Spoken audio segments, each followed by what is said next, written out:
Hi.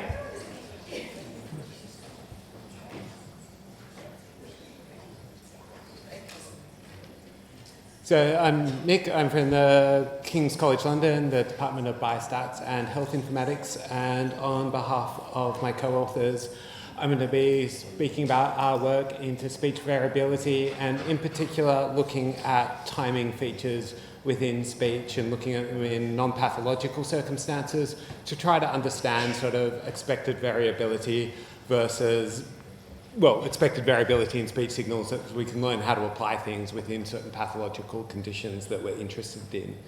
And we're mainly interested in this through digital health.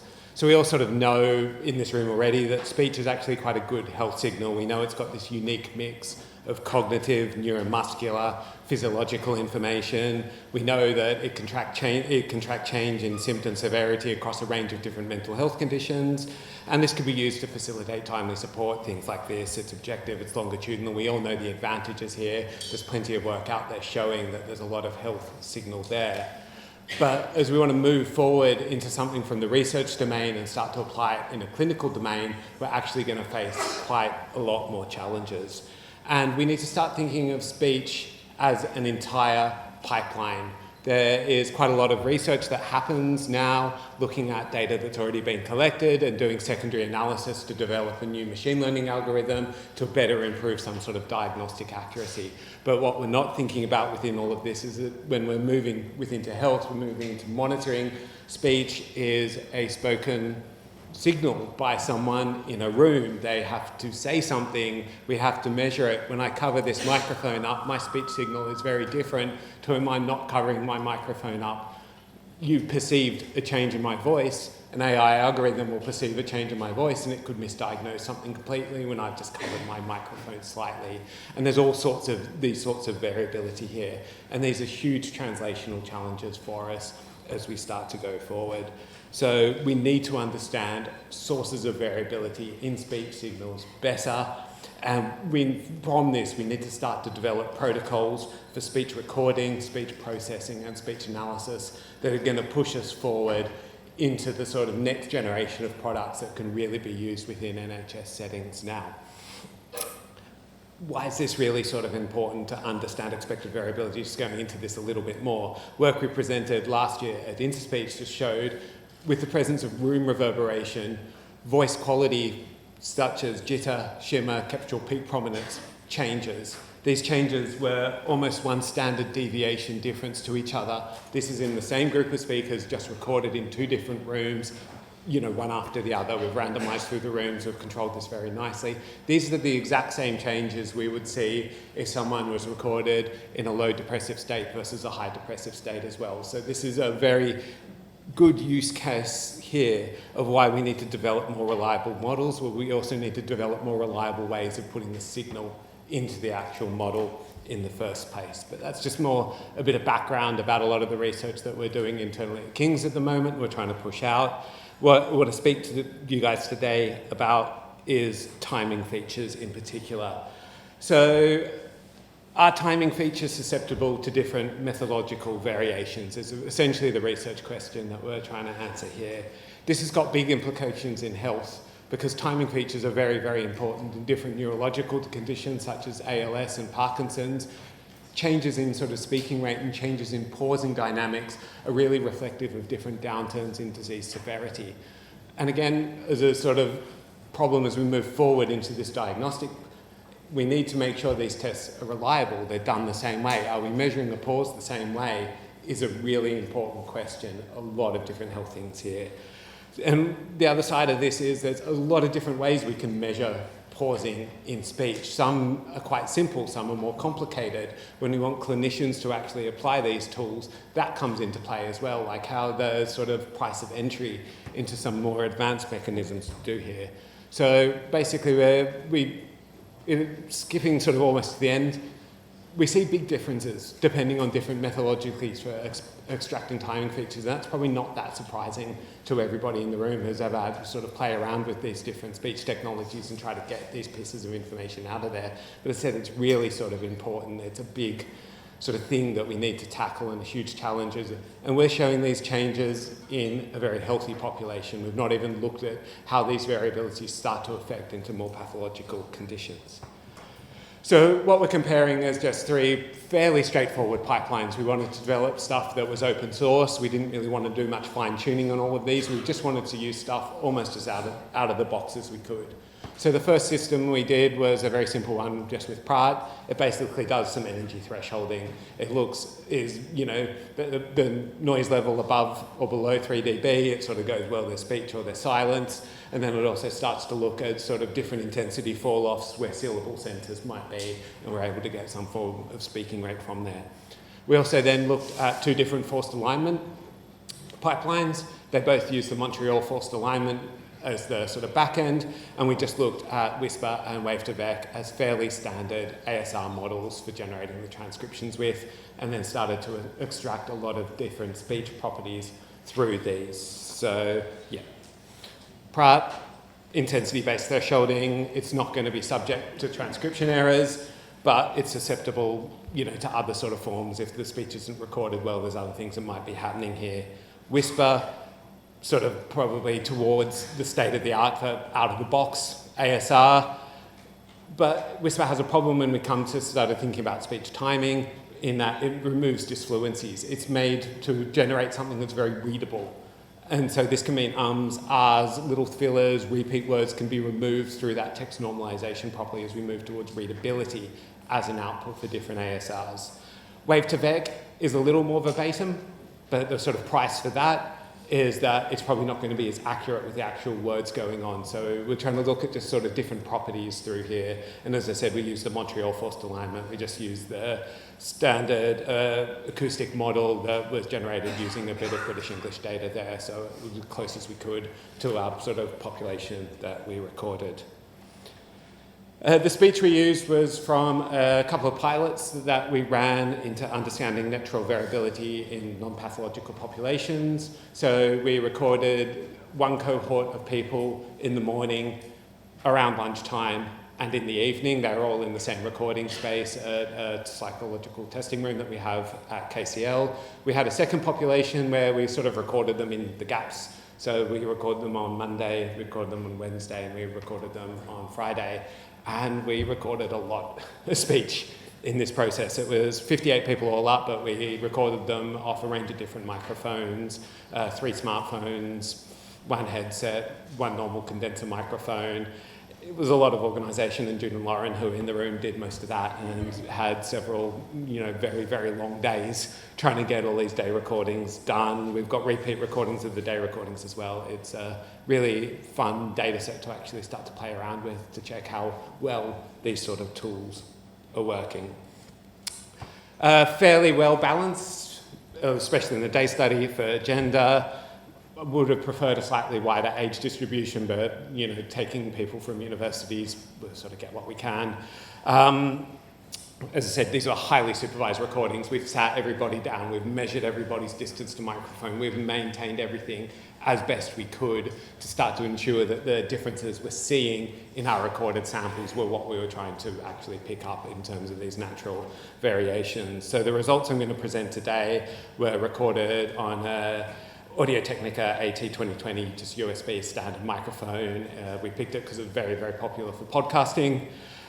We converted everything into 16K, 16-bit WAV files, and we had 3 different readings, so across both the day and the week study. The first time everybody came in, they did the rainbow passage. The second and third time they came in, we alternated, sort of randomized them between reading, common get secure, and the reading rate. These passages all have a similar sort of lexical complexity to them. They are slightly different lengths, but all up, there's not too much more difficulty in actually reading them. So hopefully, again, we're trying to minimize different errors. We've got these 3 different recordings, so when we're looking at timing features, we're not just seeing something related to practice effects again. We're sort of trying to make sure that we've got different setups through this data to really look at what we're doing. So the first thing we did was transcribe these files using Wave2Vec and using Whisper. These were all healthy speech files at a sort of word level. We saw that the number of words transcribed is fairly similar between both of these. This is to be expected. These are healthy people doing a fairly straightforward recording.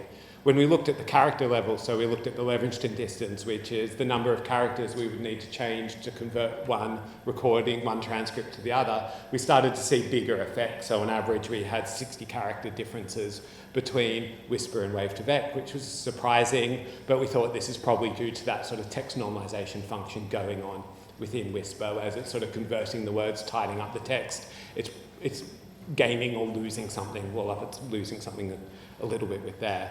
And this is actually an important finding, because when we look at sort of number of words, or well, number of characters, using that as an analogy to number of phones, just loosely there, we can start to estimate timing features of these. So we actually did have a look at the speaking rate generated in terms of words per second or phones per second from the forced alignment between these, and we saw a huge systematic error or systematic difference in articulation rate between speech transcribed with Wave to Vec and speech transcribed with Whisper. And again, this has important clinical implications depending on the tool you're using, depending exactly what you're measuring. We're no longer doing a very strict repeat recording.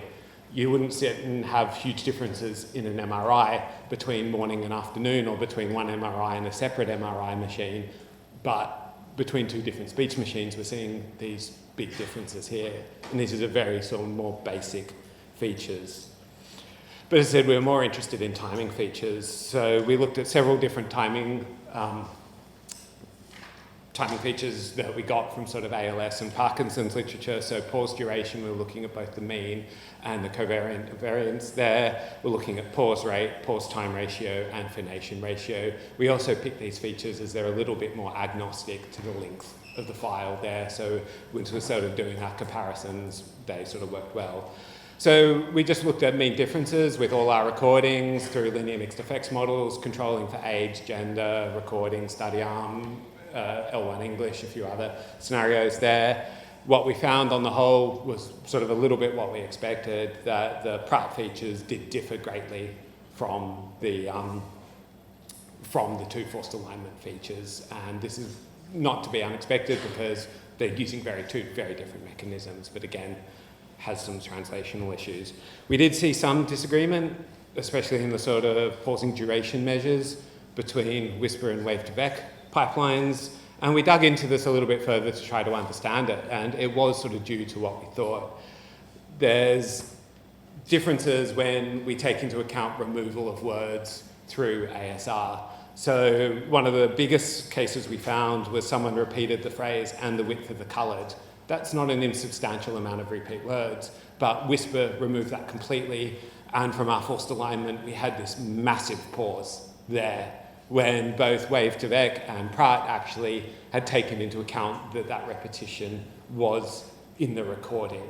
So this sort of explained a little bit, I suppose, why those sort of pause duration features between Whisper and Wave to Vec differed. We did find that Pratt, through the energy thresholding, sort of had the ends and starts of words at a sort of more systematic offset compared to the two forced alignment ones, but this was all at a very visual level.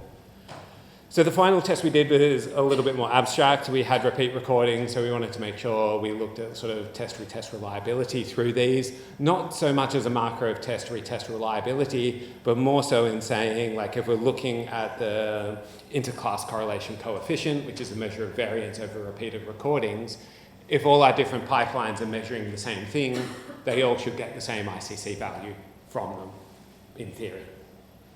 Unsurprisingly, when we looked at this, we've got very different results. So there's a lot sort of happening within this graph.